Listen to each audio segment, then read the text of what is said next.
सभी को नमस्कार। और मैं रेखा नेगी फिर आपके सामने। जैसा कि आपको विदित है कि हम लोग आज 1 तारीख से आज 21 दिन हो गए हमें धरने पे बैठे हुए हैं। और एक बार हमारी विभाग से वार्ता हुई, आज हमारी फिर कार्मिक सचिव शैलेश बगोली जी सर से वार्ता हुई, जिसमें विभाग के अधिकारी भी थे और उसमें कुछ अन्य संगठन भी आए थे। लेकिन हम लोगों ने उनसे वार्ता इसलिए नहीं करनी चाहिए, हमने साथ में मना कर दिया वार्ता करने के लिए। क्यों कर दिया था उसका कारण मैं आपको बता दूं, क्योंकि वो लोग धरने पे नहीं है और वो किन बिंदुओं को लेकर वहां गए थे, सरकार ने उन्हें किन बिंदुओं को लेकर बुलाया था, इससे भी हमें कोई लेना देना नहीं है। अभी मैसेज पढ़ रही थी कि हमारी संघर्ष संयुक्त लोग बैठेंगे, रैली करेंगे, धरना करेंगे, वो करें, हमें कोई एतराज नहीं। ये आज स्पष्ट हो गया है कि 20,067 केंद्र उत्तराखंड में चल रहे हैं और 15,000 केंद्र बंद पड़े हैं। ये खुद मैं नहीं कह रही हूँ, आज हमारे अधिकारियों ने आंकड़े बताए प्रमुख सचिव के सामने भी और कार्मिक सचिव बगोली जी के सामने, जिसमें मैंने अपने पूर्ण जोर शोर से अपनी बातों को रखा।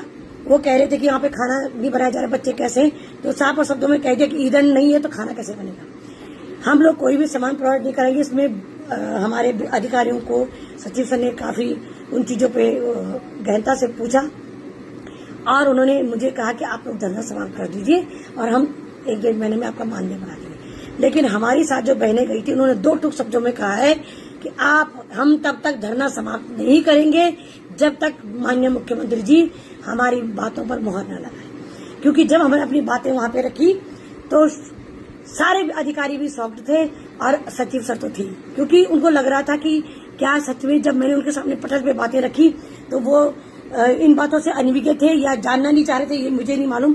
लेकिन जब उन्होंने हमारी बातें बड़ी गहनता से सुनी और मैंने उनसे एक ही बात कही कि हम आपका काम करेंगे, विभाग का काम करेंगे, लेकिन पहले अगर हमारा पेट भरा होगा, हमारा जेब गर्म होगी, तभी हम कुछ काम कर पाएंगे। लेकिन जब तक हमारा मानदेय नहीं बढ़ेगा, हम किसी भी अधिकार से किसी भी हक तक हम आंगनबाड़ी का जो धरना है वो समाप्त नहीं करेंगे। अब दूसरा संगठन क्या बोलते हैं, मुझे उनसे कोई लेना देना नहीं है। मैं सबसे निवेदन करना चाहती हूँ, अगर आप लोग सही चाहते कि मानदेय बढ़े तो आप केंद्र बंद कीजिए, नहीं करना चाहते वो अलग बात।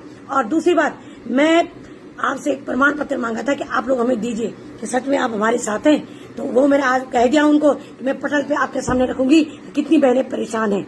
और अगर दूसरा संगठन ये सोचता कि वो परेशान है तो अपनी बातों को पटल पर रखे। मैं किसी की बात नहीं करती, मैं अपनी बात करती हूँ। और मैं आपको बताना चाहती हूँ कि हमारा धरना अभी समाप्त नहीं हुआ है, अभी हमारी जंग जारी है। ऐसे मुकाम कई आएंगे, अभी हमारी बहुत सारी लड़ाई हमने लड़नी है, इसे सभी बहनें बनी रहे। जय हिंद, जय भारत, जय उत्तराखंड। धन्यवाद।